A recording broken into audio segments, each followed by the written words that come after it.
see you smiling.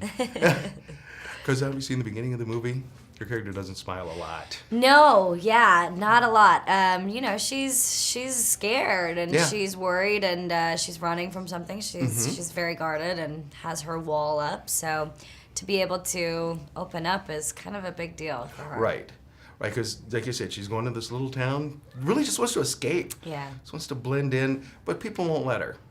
Yeah, people won't let you in the South, I think, in general, Right. because, they're so friendly and so nice and, it's like, oh, who's the new kid in town, Right. So yeah, but luckily for her, it works out that way, so.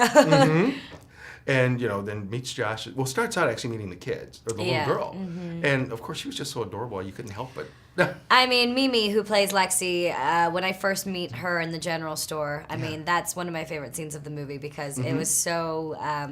real, and we didn't really have a script. We just kind of were talking, and I mean, we had like the general idea of what we were going to talk about, but it was all improvised. And I mean, so charming and so sweet, and that's what I love so much about this movie is that Josh's character Alex has the kids, and it's more about this family, and having this girl come in. It's not so much just about the relationship between these two people. It's about the family, and that's the most important thing to him is that his kids like this girl. Here you are, nice guy. You live in a small town.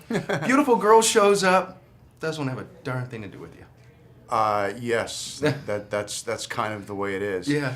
I think he's a little skeptical at first, like who is this little thing that just dropped out of the sky, and a little surprised that she's still here after he thought that she was just one of the regulars that comes through on the bus and continues on. So from there it just takes on its own life. So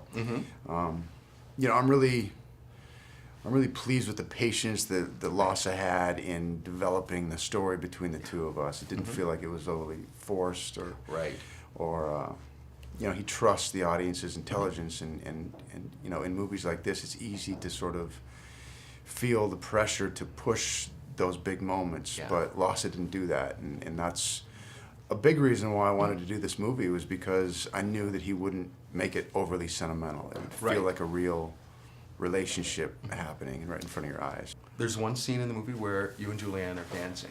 Yes. Now, obviously, we know about her history with dancing. Yeah. How was that for you thinking, okay, I got to keep up with her now? That was a scene I didn't really want to do. I didn't think it made sense for the movie, but the more we talked about it and sort of worked it out and made it feel like, okay, this could happen.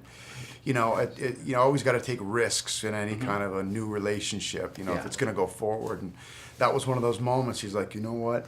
There's no better time than now than to, make a bold move. As time goes on, when you two become friends, it's kind of like, not only do you help talk her, I was going to say, out of being so, pent up or whatever, but then she also helps you too by, some of the things she says. Yeah, Joe's in a position where she's a little bit stuck, and it's not really explained in the movie why, but you keep seeing her everywhere, and there's this, why is this woman alone, and why has she chosen to do the same thing as Katie and live in the middle of nowhere and not have much of a connection to the town and the people, and Katie calls her out on it, and through their relationship and seeing Katie grow and seeing Katie become connected with this family, she decides like it's time to move on.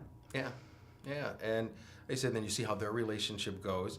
And, of course, we said it was almost a reversal, because usually, like a lot of times you'll see it, it's the woman with the two kids, and she's going to be very protective. Right. But here it is, he's the father, and he's actually doing the same, thing. Yes. I really love the story for that reason, that it's a real life problem. Right. And it's not a romance story about two people meeting and falling in love instantly and some sort of traumatic event happening that keeps them apart, and then eventually they get back together or something. She has to make the decision to commit to this person even though he has two children. Right. And her coming from where she has, it's a huge commitment for her. Yeah. And for him as well, to let somebody in their lives. So it's sort of like, I like to say it's the darker version of a Nicholas Sparks. It's just like his darkest one yet. Yeah, it is. Yeah. There's a lot of dark elements at play here. So, but it's interesting because you get to, you get to play, you have that really romantic element, but then you also have this Right. this mystery. Oh, big time mysteries. And I think people are going to love Safe Haven. I think they're going to get everything they expect in a film that has my name on it, right? Right. They're going to get that great romantic element, beach scenes, little canoes, thunderstorms. You're going to get all of that, and yet I think you're going to get a lot more as well.